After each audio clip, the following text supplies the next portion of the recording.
पूर्वाश्रमीचे महार आणि आताच्या बौद्धांच्या दान पारमितेमुळंच इथल्या मातंग चर्मकार Holar SC ST OBC Maratha Dhangar माळी मुस्लिम शेतकरी इत्यादी बहुजन समाजाला घटनात्मक अधिकार मिळाले। काय वास्तव सांगतोय, काय म्हणतोय मी? पूर्वाश्रमीच्या महार समाजामुळं आणि आताच्या बौद्ध समाजामुळंच काय पूर्वाश्रमीचे महार आणि आताच्या बौद्धांच्या दान पारमितामुळं त्याग योगदान आणि कष्ट आणि बलिदानामुळंच इथल्या मातंग चर्मकार होलार अनुसूचित जाती जमाती आणि OBC मराठ्यांना घटनात्मक आरक्षण मिळाले। वैश्विक प्रणेते महामानव डॉक्टर बाबासाहेब आंबेडकरांनी केवळ महार समाजासाठी काम केले नाही व कार्य केले नाही। मी महार समाजाचा आणि फक्त महार समाजासाठीच काम केले नाही। अरे 1932ला गोलमेज परिषदेमध्ये काय 1932ला गोलमेज परिषदेमध्ये महामानव डॉक्टर बाबासाहेब आंबेडकरांनी नुसतं असं म्हटलं असतं की मी महार समाजाचा आणि महार समाजालाच मताचा अधिकार द्या, महार समाजासाठीच मागितलं असतं तर ब्रिटिशांनी आणि गांधीजीनं हसत हसत लगेचच मान्य केलं असतं। पण बाबासाहेब तसे नाही म्हणले ना, मी महार समाजाच्या महार समाजाला द्या असं नाही म्हणले, ते मातंग समाजाला द्या, चर्मकार समाजाला द्या, OBC समाजाला, मराठ्यांना, सर्व बहुजन समाजासाठी, सर्व भारतीयासाठी बाबासाहेब आंबेडकरांनी अधिकार मागितले। म्हणून बाबासाहेब आंबेडकरांनी फक्त महार समाजासाठी एका जातीसाठी काम केले नाही, जाती अंतातून माणूस समाज आणि राष्ट्र निर्माण करण्याचं काम केलं। आणि या कामासाठी महार समाजाचं फार मोठं योगदान आहे। महार समाजाचा जनाधार बनवून महामानव डॉक्टर बाबासाहेब आंबेडकरांनी इथल्या मातंग चर्मकार होलार OBC SC ST आणि धनगर माळी मराठा शेतकरी इत्यादी बहुजन समाजाच्या उद्धाराचं काम केलं। या देशामध्ये लोकशाही आली, संविधान निर्माण केलं, हा देश लोकशाही भारत म्हणून उभा केला। त्या भारताचा प्रमुख, राष्ट्राचा प्रमुख जनाधार म्हणून महार समाजाकडे पाहिलं जातं।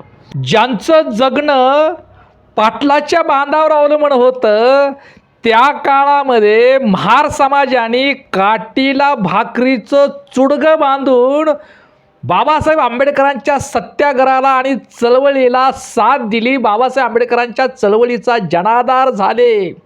ते केवळ आम्हा एकट्या महारांना मिळतंय म्हणून नाही, काय त्या काळी काठीला भाकरीचे चुडगे बांधून डॉक्टर बाबासाहेब आंबेडकरांच्या चळवळीला साथ महाराणी दिली। म्हणून इथल्या मांगाला माणूसपण मिळालं, म्हणून इथल्या मातंगाला घटनात्मक अधिकार मिळाले, चांबाराला मिळाले, होलाराला मिळाले, ढोर वडराला मिळाले, मुस्लिमाला मिळाले, अनुसूचित जाती जमाती आदिवासी भटका विमुक्त व्हिजेंटी NT माळी धनगर OBC आणि मराठ्यांना मिळालं, हे लक्षात घ्या। म्हणून पूर्वाश्रमीचे महार आणि आताच्या बौद्धांच्या दान पारमितेमुळंच मातंग चर्मकार होणार OBC मराठ्यांना घटनात्मक आरक्षण मिळालं। तरी तुम्ही म्हणताय की आमच्या ताटातील महाराणी खाल्लं, आमच्या हक्काचं महाराणी पळवलं, आमच्या ताटातलं महाराणी खाल्लं। अरे बाबा, महारांच्या मुळं आमच्या ताटात आलंय असं म्हणा ना, हे वास्तव आहे। आमच्या ताटातलं महाराणी खाल्लंय, आमचं महाराणी पळवलंय, आमच्या हक्काचं महाराणी पळवलंय असं म्हणण्यापेक्षा महारांच्या मुळंच आम्हाला घटनात्मक हक्क मिळाले, महारांच्या मुळंच आमच्या ताटात आलं, खायला आलं असं म्हणा ना। मातंग समाजातील काय मुठभर मोजके लोक सोडले तर बहुसंख्य समाज हा त्यावेळचे मातंग समाजातील सकट आणि वायदंड्याला नेता मानून त्यांच्या मागं भरकटत गेला, म्हणून मांगाचं वाटोळं झालंय। काय त्या काळी जर आंबेडकरवादी मातंग समाजाचं नेतृत्व जर मांगाने स्वीकारलं असतं तर आज माझा मातंग समाज बौद्ध समाजाच्या बरोबर पुढे गेला असता, किंवा बौद्ध समाजाच्या खांद्याला खांदा लावून पुढे प्रगतीच्या आणि चळवळीच्या दिशेने पुढे गेला असता। त्यावेळी आमचे नेते कोण? सकट आणि वायदंडे। त्यांच्या नादाला लागून मातंग समाज आंबेडकर चळवळीचा नकारात्मक आणि जातीग्रस्त समाजाची मानसिकता बनवली, त्याच्यामुळे मातंग समाजाचं नुकसान झालं. आणि हे असं असताना सुद्धा त्यावेळचे महार समाज बाबासाहेब आंबेडकरांना असे म्हणत नव्हते की कुठे मातंग समाज तुमच्या मागे येतोय, आम्ही तुम्हाला सगळं साथ देतोय, तुम्ही फक्त आमच्या महाराष्ट्रासाठीच करा, नका ते चांबाराचं मागाचं बाग त्यांचं बघून घेतले, ते वायदंडे सकट मागासाठी बघून घेतले. कुठं ते वायदंडे तुम्हाला नेता मांडतात का? माग ते कुणाला नेता मांडतात? सकट आणि वायदंडे प्रस्थापित दलालाला माग नेता मांडतोय. ते नेता ते दलाला, अरे प्रस्थापिताच्या दलाला ती माग बघून घेतली.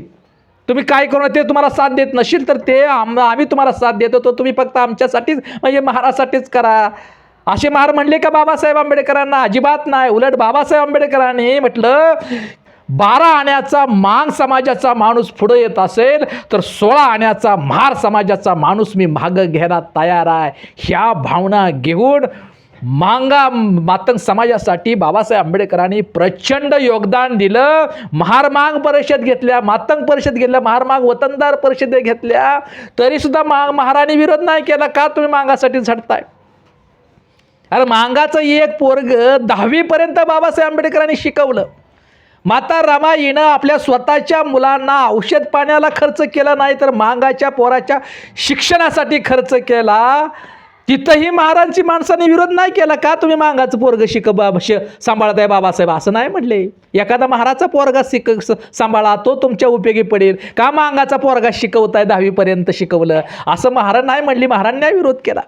महाराजांच्या योगदानामुळंच या देशामध्ये संविधान निर्माण झालं, या देशामध्ये लोकशाही निर्माण झाली.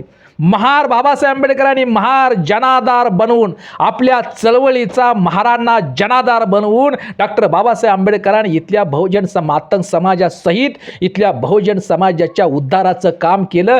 भारत नावाचा लोकशाही देश उभा केला. त्याची फळं आम्ही भोगतोय.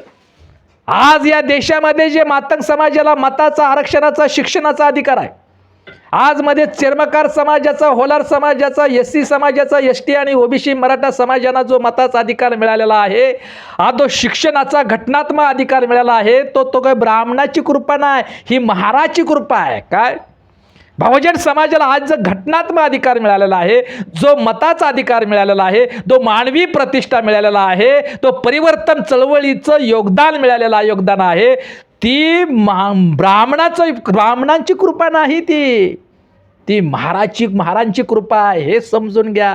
तरी सुद्धा तुम्ही आमचं महाराणी खाल्लंय, आमच्या ताटानं महाराणी खाल्लं, या म्हणण्याला काय फळतं? ह्याच्यापेक्षा महारांच्या त्याग, बलिदान आणि दान पारमितेमुळं आमच्या ताटात आले, आम्हाला घटनात्मक अधिकार मिळाला, आम्हाला प्रतिष्ठा, इज्जत आणि मानवी सन्मान मिळाला, असं म्हणा ना. ही कृतज्ञतेची भावना आहे.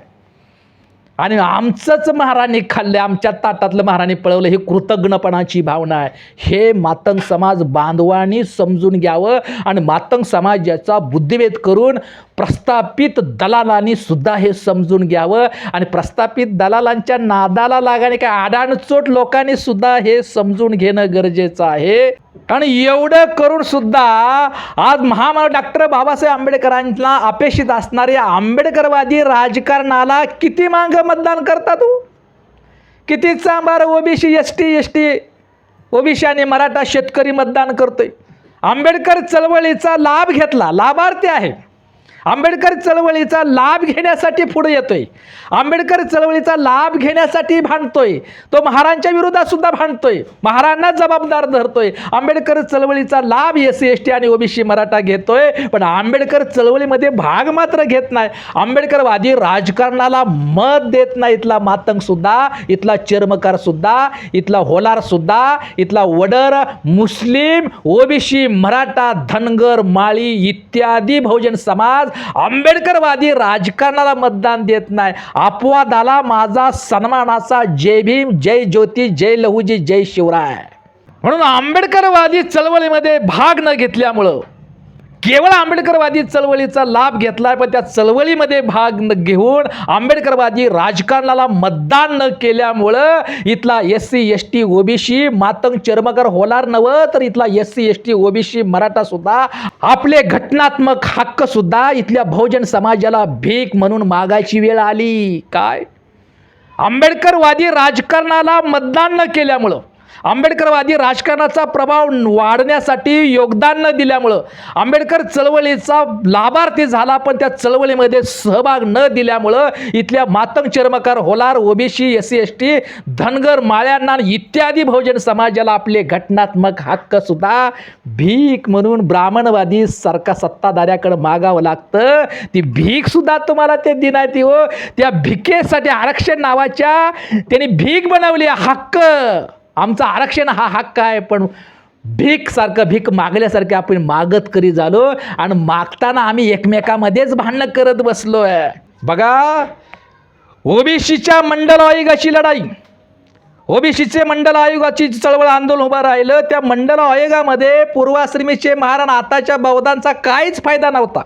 त्या मंडल आयोगामध्ये काय महारांना आरक्षण होतं? त्या मंडल आयोगामध्ये काय आंबेडकर समाजाला आरक्षण होतं? त्या मंडल आयोगामध्ये काय बौद्धांना आरक्षण, सवलत, हक्क मिळत होते का? त्याचा मंडल आयोगामध्ये काय महारांचा, बौद्धांचा, आंबेडकर समाजाचा काहीच फायदा नव्हता.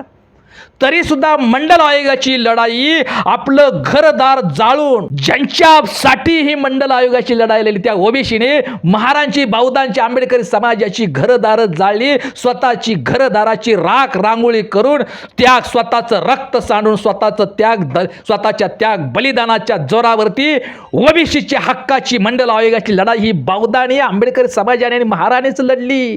याची जाणीव ओबीसींना आहे का? ओबीसी समाज आंबेडकरवादी राजकारणाला मतदान करतोय का? आंबेडकरवादी समाजाच्या चळवळीमध्ये सहभाग देतोय का? उलट तो भाजपचा डीएनए बसला. कसलं कृतज्ञपणा! उलट ओबीसी समाज हा भाजपचा डीएनए झाला. काय कृतज्ञपणा! आणि म्हणूनच ओबीसीचं वाटोळं याच्यामुळे भाजपच्या नादी लागून झाला हो. अरे बौद्धांच्या नादी लागला असता, आंबेडकर समाजाच्या नादी लागून लढाई लढली असती तर ओबीसीची सत्ता महाराष्ट्रात आणि देशात आली असती. पण हे झालं नाही.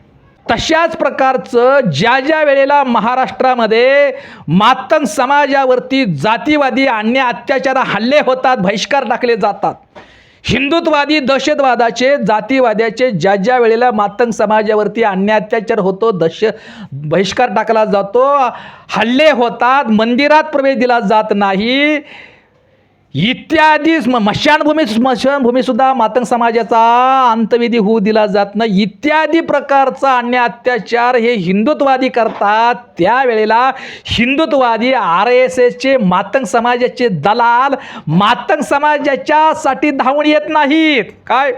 ज्या वेळेला जातीवादी आणि हिंदुत्ववादी मातंग समाजावर हल्ले करतात, अन्याय अत्याचार करतात, त्याला मांगाचे कैवारे आणि पुढारी म्हणणारे मातंग समाजातील कार्य RSSचे दलाल, नेते आणि त्यांच्या संघटना मातंग समाजाच्या मदतीला धावून येत नाही, तर सगळ्यात पुढं आणि अगोदर बौद्ध समाजच धावून येतो ना. सगळ्यात अगोदर आंबेडकरी समाजच धावून येतो ना. आणि नंतर लाजकाज हे RSSचे दलाल असणाऱ्या संघटना, नंतर हे मांगवादी संघटना धावून येतात आणि आपल्या मालकाचा इशारा आल्यानंतर पुन्हा मागे फिरतात. पण सुरुवातीपासून ते शेवटपर्यंत मातंगावरील झालेल्या अन्याय अत्याचाराच्या विरोधात हा आज सुद्धा बौद्ध समाज, पूर्वाश्रमीचा महार समाज आणि आंबेडकरी समाजच लढतो आहे. हे वास्तव आहे. हे माझ्या मातंग बांधवांनो समजून घ्या. नका आपल्या दलाल आणि RSSच्या दलाल नेत्यांच्या, बडव्यांच्या, भाडोत्री आणि चुकीच्या लोकांच्या नादी लागून आपलं वाटोळ करू नका. बौद्ध समाज आपला सक्का भाव आहे. हे बंधुत्वाची भावना निर्माण करा. RSSच्या खेळीला बळी पडून दलाल नेत्याला पुढारी मागून त्यांच्या मागं मेंढरासारखं जाऊ नका. एवढंच म्हणायचं लक्षात. आज सुद्धा छत्रपती शिवाजी महाराजांची, बहुजन प्रतिपालक छत्रपती शिवाजी महाराजांची ब्राह्मणानं बदनामी केल्यानंतर तेव्हा सुद्धा सगळ्यात पुढं ब्राह्मणवाद्यांच्या विरोधात लढायला हे सगळ्यात पुढं बौद्ध समाजच असतो. काय? ब्राह्मण आणि ब्राह्मणवाद हा बहुजन समाजाचा खरा शत्रू आहे. या शत्रूच्या विरोधात आज सुद्धा बौद्ध समाजच लढतो आहे. अरे ब्राह्मणाने सत्तेच्या बळावर प्रतिक्रांती आपल्या दारात आणली. हिंदुत्वाची आड दडलेल्या ब्राह्मणवादी प्रतिक्रांती ही महाराच्या किंवा बौद्ध समाजाच्या दारात नाही आली, ती आंबेडकर समाजाच्या दारात नाही आली, तर ती मांगाच्या सुद्धा दारात आली. अरे ती चांबाराच्या दारात आली, ती होलाराच्या दारात आली, ती ओबीसीच्या दारात आली. ती एस टीच्या दारात आली, व्हिजेंटीच्या दारात आली, ती धनगराच्या दारात आली, ती माळ्यांच्या दारात आली, ती ओबीसीच्या आणि मराठ्यांच्या सुद्धा ब्राह्मणवादी प्रतिक्रांती दारात आली. त्या ब्राह्मणवादी प्रतिक्रांतीच्या विरोधात लढण्याची धमक सुद्धा आज सुद्धा आजच्या घडीला या आंबेडकरी समाजामध्ये, महार समाजामध्ये आणि या बौद्ध समाजामध्येच आहे. हे मातंगासहित बहुजन समाजानं समजून घेणं गरजेचं आहे. अरे आता सुद्धा तो आंबेडकरवादी चळवळीचं नेतृत्व, चळवळीमध्ये सहभाग न दिल्यामुळं SC ST आणि OBCच्या लोकांना ओपन वर्गाच्या आरक्षणामध्ये प्रवेश बंदी करून टाकली ना. संविधानात्मक हक्क तुमचा काढून घेतला. सर्वोच्च न्यायालयानं दिलेल्या निर्णयाला सुद्धा डावलून ST SC ST आणि OBCला ओपन वर्गात प्रवेश बंदी करून तुमच्यावर अन्याय अत्याचारच केलाय. त्याच्या विरोधात सुद्धा लढण्याचं काम आजच्या घडीला हा बौद्ध समाजच करणार, आंबेडकरी समाजच करणार, हे लक्षात घ्या. म्हणून मला असं वाटतं की बाबानं महारानं खाल्लं असं म्हणण्यापेक्षा महारामुळं आम्हाला मिळालं. बौद्ध समाजाच्या संघर्षामुळं जे घटनात्मक अधिकार आहे ते आज सुद्धा टिकून आहेत. महारांच्यामुळंच आमच्या ताटात आलं. आम्हाला माणसाची प्रतिष्ठा आणि घटनात्मक अधिकार मिळालं असं म्हणा ना, ही कृतज्ञतेची भावना आहे. आणि म्हणून पूर्वाश्रमीचे महार आणि आतांच्या बौद्धांच्या दान पारमितेमुळंच इथल्या मातंग, चर्मकार, होलार, ओडार, SC ST OBC आणि मराठ्यांना घटनात्मक आरक्षण मिळालं.